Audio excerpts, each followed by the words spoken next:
नमस्कार मित्रांनो, मी प्रकाश इंगळे, रमाई उच्च माध्यमिक आदिवासी आश्रमशाळा बांधगाव. मी तुम्हाला रिप्रोडक्शनिंग लोअर अँड हायर प्लांटमधील डेव्हलपमेंट ऑफ एम्ब्रियो हा सब टॉपिक शिकवणार आहे. What is mean by embryogenesis? Embryogenesis म्हणजे काय? जर आपण पाहिलं तर single one male gamete fuse with female gamete, then it is called as zygote. एक मेल गॅमेट आणि एक फिमेल गॅमेट यांच्या मिळून काय तयार होते? झायगोट. या झायगोटचेच डेव्हलपमेंट झाल्यानंतर ते एम्ब्रिओमध्ये जाणे, development of zygote and convert into embryo, then it is called as embryogenesis. Embryogenesis. झायगोटचाच कन्वर्ट काय होणार? एम्ब्रिओमध्ये होणार. त्यालाच आपण काय म्हणतो? एम्ब्रिओजेनेसिस. झायगोट 2n नंबर आणि त्याचंच कन्वर्जन कशामध्ये होईल? एम्ब्रिओमध्ये होईल. त्यालाच आपण काय? एम्ब्रिओजेनेसिस म्हणतो. एम्ब्रिओजेनेसिस या प्रकारचं आपण पाहिलं. एम्ब्रिओ सॅक आपण पाहिलं. या एम्ब्रिओ सॅकमध्ये हे एम्ब्रिओ या प्रकारे डेव्हलप होईल. वरचं एंड असेल चॅलाझल एंड आणि खालचं एंड असेल micropylar end. As soon as part of endosperm is form, development of embryo start. जसा एंडोस्पर्म फॉर्म होईल त्यानंतर डेव्हलपमेंट होईल एम्ब्रिओची स्टार्ट होईल. आता हे सिंगल झायगोट काय जे 2n नंबर होतं डिवाईड होईल. डिवाईड झाल्यानंतर 2 सेलमध्ये ते प्रो एम्ब्रिओमध्ये ते कन्वर्ट होईल. मायटॉटिकली डिवाईड होईल.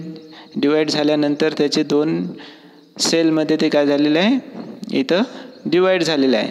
वरचा 2 सेल प्रो एम्ब्रिओमध्ये एक मोठा सेल आहे आणि एक छोटा सेल आहे. तर वरचं जे एंड आहे त्याला आपण म्हणतो मायक्रोपायलर एंड आणि खालचा जो एंड आहे त्याला म्हणतो चॅलाझल एंड. जे आपण लहान आहे त्याला काय म्हणतो? चॅलाझल एंड. जे वरचं आहे त्याला मायक्रोपायलर एंड आणि त्यातला जे मायक्रोपायलर एंड जे ज्या ठिकाणी असेल त्यालाच काय म्हटलेलं आहे? सस्पेन्सर इनिशियल सेल आणि खालच्याला काय म्हटलेलं आहे? Terminal sale. चॅलाझल एंडमध्ये जे आहे त्याला काय म्हटलेलं आहे? Terminal shell.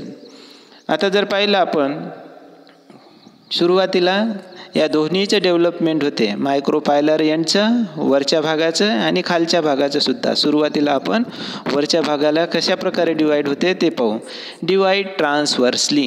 आता हे डिवाईड झाल्यानंतर त्यामध्ये जवळपास 6 ते 10 सेल तयार झालेल्या पाहायला मिळतात आपल्याला. 6 to 10 सेल्स. हे 6 to 10 सेल मायक्रोपायलर एंड आहे. वरचा जे आपण मोठं होतं त्याला डिवाईड झाल्यानंतर 6 ते 10 सेल त्यामध्ये तयार होतात. याच मायक्रोपायलर एंडमध्ये जो वरचा भाग आहे सगळ्यात मोठा, हा मोठ्या भागालाच काय म्हटलेलं आहे? हॉस्टेरियम. आणि सगळ्यात जो खालचा भाग असेल त्याला म्हटलेला आहे हायपोफायसिस. हॉस्टेरियम आणि हायपोफायसिस. मायक्रोपायलर एंडचे जे वरचा भाग होता सस्पेन्सर सेलचा त्यालाच काय म्हटलेलं आहे? हॉस्टेरियम. आणि खालचा भाग आहे त्याला काय म्हटलेलं आहे? हायपोफायसिस.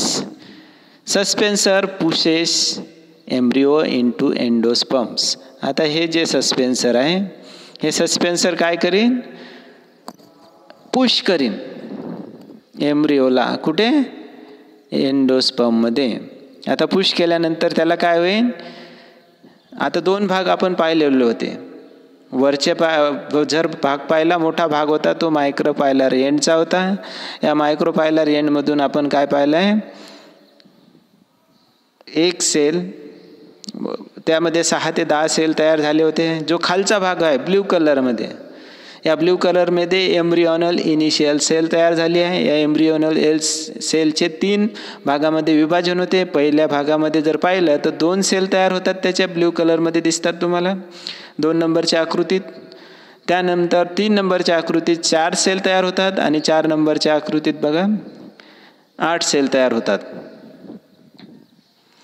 आता हे 8 सेलमध्ये काय आहे, 2 टायर तयार होतात. एक आहे लोअर टायर आणि एक आहे अप्पर टायर. या लोअर टायरमध्ये 4 सेल तयार होतील आणि खालचे जे अप्पर टायर आहे त्यामध्ये सुद्धा 4 सेल तयार होतील. जे वरचे 4 लोअर टायर आहेत, या लोअर टायरमध्ये हायपोकोटाईल आणि रॅडियल तयार होईल. म्हणजे त्याचंच डेव्हलपमेंट झाल्यानंतर त्याचं कन्व्हर्जन कशामध्ये होईल, जे लोअर टायर आहे त्याचं हायपोकोटाईलमध्ये होईल आणि रॅडियलमध्ये होईल. आणि अप्पर टायरचे जे 4 सेल आहेत त्याचं प्लमूल आणि प्लमूल्स म्हणजे काय, जे बीज असते, या बीजाला जे अंकुर येते त्याला आपण प्लमूल म्हणतो. आता त्याच्यामध्ये 1 to 2 कॉटिलेडॉन्स म्हणजे काय, जे एक बीजपत्री असतील, द्विबीजपत्री बिया असतील, त्यामध्ये काय, जर एक बीजपत्री असतील तर मोनोकॉटिलेडॉन म्हणतो आणि 2 बीजपत्री असतील तर 2 कॉटिलेडॉन्स आपण त्याला म्हणतो. जर त्याचं डेव्हलपमेंट पाहिल्यानंतर काय होते, जे सस्पेन्सर फिलामेंट आहे, या सस्पेन्सर फिलामेंटमध्ये आपण हायपोफायसिस सगळ्यात खालचा भाग जो पाहिला होता ग्रीन कलरमध्ये हायपोफायसिस, त्यामध्ये काय तयार होते, डेव्हलपमेंट झाल्यानंतर त्यामध्ये रेडियल तयार होते आणि रूट कॅप तयार होते. रूट कॅप म्हणजे काय, जे मुळा आहेत, मुळामधून कोंब निघायला तयार होते. त्यानंतर लोअर टायरमध्ये हायपोकोटाईल आणि रॅडिकल तयार होते आणि अप्पर टायरमध्ये प्लमूल 1 to 2 कॉटिलेडॉन्स तयार होते. सबसिक्वेंटली आता जर पाहिलं आपण, जे खालचा भाग होता ब्ल्यू कलरमध्ये सेल्स ऑफ अप्पर टायर, याच्यामध्ये काय होते, डेव्हलपमेंट होते आणि त्याचं स्ट्रक्चर कसं बनते, हार्ट शेप स्ट्रक्चर बनते. हार्ट शेप स्ट्रक्चर बनल्यानंतर याच हार्ट स्ट्रक्चरचं नंतर काय आहे, हॉर्स शू स्ट्रक्चर तयार होते.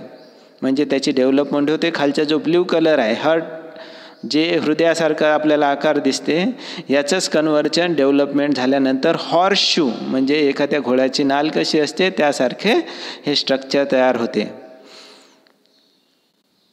आता याचे एम्ब्रिओ बिकम्स कर्व. आता जे आपण हॉर्स शू शेप आहे त्यालाच आपण काय म्हटलेलं आहे, एम्ब्रिओ. एम्ब्रिओ म्हणजे काय, की जे बीज आहे या बीजाचं अंकुरमध्ये रूपांतर होत आहे. Embryo becomes curve. आता त्याला इथं कर्व झालेला आपल्याला पाहायला मिळते. कॉटिलेडॉन्स एनलार्ज म्हणजे जे सिंगल कॉटिलेडॉन असतील, 2 कॉटिलेडॉन्स असतील, हे काय होते, डायकॉटिलेडॉन्स इथं एनलार्ज होते. एनलार्ज झाल्यानंतर हॉर्स शू शेप एम्ब्रिओ, इथं घोड्याच्या नालीच्या आकारासारखं काय एम्ब्रिओ तयार होते.